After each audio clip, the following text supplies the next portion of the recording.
ओम नमस्कार। मैं हरि प्रसाद, भारतीय शिक्षा बोर्ड जगदलपुर बस्तर। मैं अभी यहाँ पर आप देख रहे हैं एक छोटा सा जंगल में आया हूँ इस बस्तर का। और देखिए कितना सुनहरा मौसम है, चारों तरफ हरियाली हरियाली है। और यहाँ कुछ औषधीय वृक्ष का मैं आपको जिक्र करूँगा, मेरे साथ बने रहिए। मैं इस बस्तर जंगल में 200 से ज़्यादा प्रकार का प्रजाति यहाँ पाए जाते हैं। आइए एक छोटा सा जो हर्ब्स है, जो वनौषधि है, उसका बारे में हम चर्चा करेंगे। ये आपको दिखा रहा हूँ, ये सर्पगंधा है, राउल्फिया सर्पेंटिना इसको कहते हैं अंग्रेजी में। कितना सुंदर देखिए ये सर्पगंधा का पेड़ आपको दिख रहा है। ये यहाँ पर कुछ फल भी लगा है और कुछ पुष्प भी लगा है। इसका 5 अंग होते हैं, इसका जड़ है और इसका स्टैम्प है आपका, इसका पत्ते हैं, इसका फूल है और इसका फल है। ये देखिए फल फूल कितना सुंदर देख रहे हैं। और ये वनौषधि बस्तर ज़िले में अलग अलग प्रकार का पाए जाते हैं। सर्पगंधा राउल्फिया सर्पेंटिना इसका अंग्रेजी नाम है। और ये जो सर्पगंधा के बारे में मैं आपको कुछ चीज़ें बताऊंगा, क्योंकि आपका आसपास में भी अगर सर्पगंधा है तो ज़रूर इसको घर पर लगाइए। ये रामबाण औषधि है। ये बहुत सारे जो बीमारियां हैं, आपका शरीर का बीमारियां है, इस बीमारी को लड़ने का क्षमता इसमें मिलता है। ये देखिए सर्पगंधा का जो जड़ है, ये जड़ सर्पगंधा का नाम इसलिए रखा गया, ये सर्प का जो विष से लड़ने के लिए इसको ताकत मिलता है। जो सर्प जिसको दंशन करता है उसको अगर 2 तोला इसका जो ये है, इसका जो जड़ है, 2 तोला मतलब कम से कम 22 ग्राम, 1 तोला 11 ग्राम होता है, 2 तोला 22 ग्राम जड़ को अगर घिस के पीस के अगर खिला दिया जाए, वो सर्प का जो विष है वो धीरे धीरे वो कम हो जाता है। और कुछ जो सांप पकड़ने वाले जो लोग होते हैं, जो सपेरा होते हैं, सांप पकड़ने से पहले इस सर्पगंधा का जो पत्ते हैं इसको पूरा पीस के वो लोग खा लेते हैं, ताकि उसका शरीर में जो विष रोधक शक्ति बढ़ जाए। अगर सांप काट भी देता है तो उनको कुछ होता नहीं है। ये देखिए कितना सुंदर ये हमारे बस्तर ज़िले का जो जंगल है, जंगल में पाए जाते हैं। यहाँ पर देखिए 1 घन मीटर में, 1 मिनट में कितना सारे देखिए, 1 2 3 फिर 4 फिर 5 फिर 6, ये 7 प्रकार का, ये 8 प्रकार का पाया जाता है। देखिए सर्पगंधा के पास आपका लाजवंती भी है। और सर्पगंधा के बाद एक प्रकार भाजी है, चिरोटा भाजी। इसका आजकल बहुत प्रचलन चल रहा है, क्योंकि चिरोटा भाजी तो बस्तर वाले खाते हैं। फिर भी अभी सरकार के तरफ से भी, फॉरेस्ट डिपार्टमेंट की तरफ से भी चिरोटा का जो बीज है, ये चिरोटा बीज भी कलेक्शन करना शुरू हो गया है। खैर हम बात कर रहे हैं, क्योंकि 1 घन मीटर में बस्तर में इतना सब प्रजाति पाया जाता है।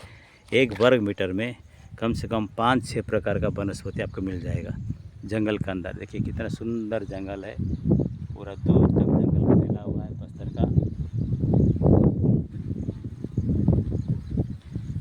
ये देखिए मैं आपको बता रहा था सर्पगंधा के बारे में। ये जो सर्पगंधा का जो औषध है, इसका जो पंचांग है, वो किस किस चीज़ में काम आएगा मैं आपको बताता हूँ। ये सर्पगंधा का जो जड़ है, जो पत्ते हैं, जो फूल है, जो फल है, इसको अलग अलग रोगों में हम लोग उपयोग कर सकते हैं। जैसा कि डायबिटिक के लिए ये सर्पगंधा रामबाण है, और जिनको हृदय की बीमारी है उनके लिए भी ये सर्पगंधा यूज़ कर सकते हैं। और जिनको रेटिना थेरेपी है, जिनको आँखों का बीमारी है, उसमें भी सर्पगंधा का हम लोग उपयोग कर सकते हैं। और ख़ास करके महिलाओं के लिए जो भी बीमारियां हैं, महिला का जो अनियमितता जो पीरियड होता है उसके लिए भी सर्पगंधा का इस्तेमाल भारत में करते हैं, आयुर्वेदिक में करते हैं।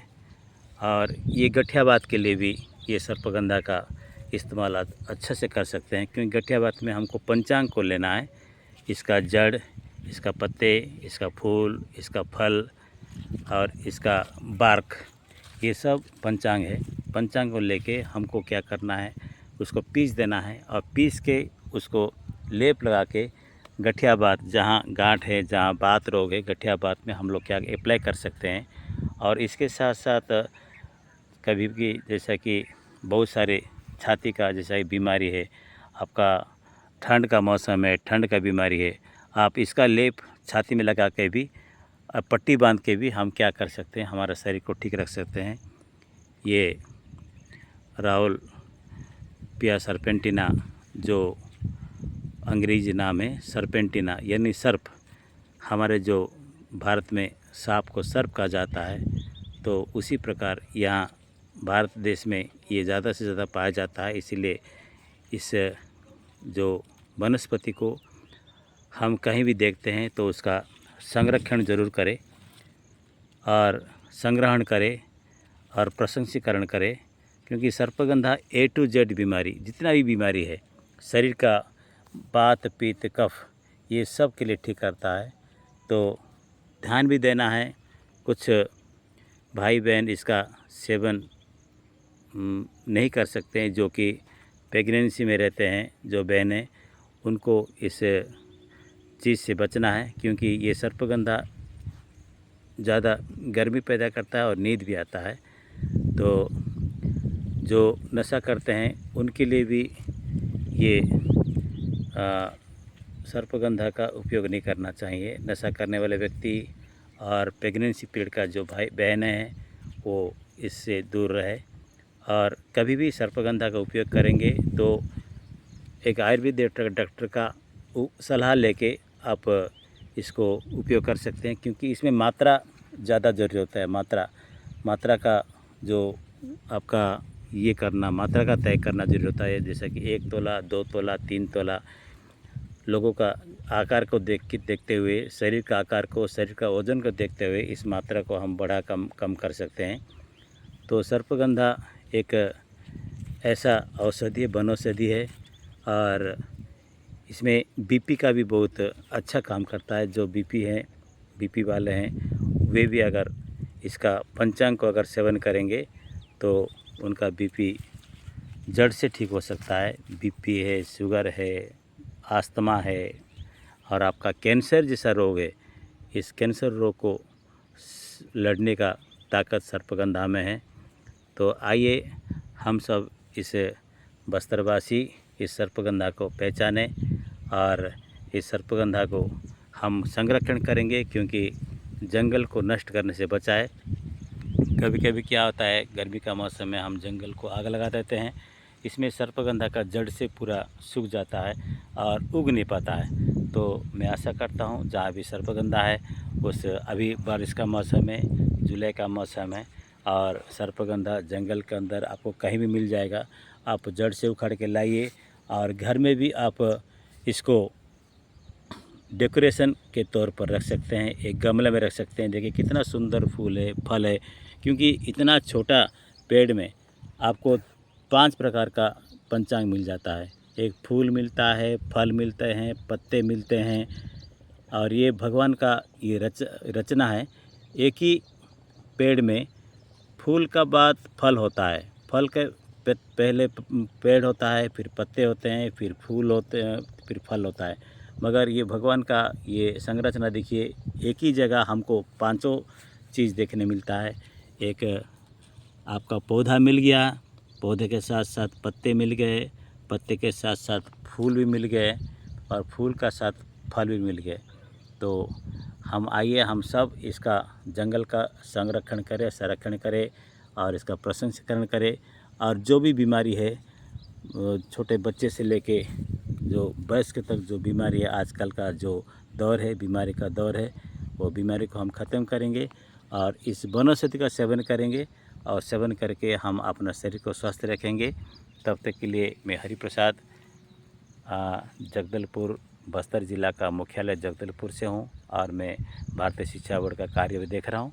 और इसी के साथ मैं एक नया चीज़ लेके आपका सामने आऊँगा। तब तक के लिए ओम नमस्कार।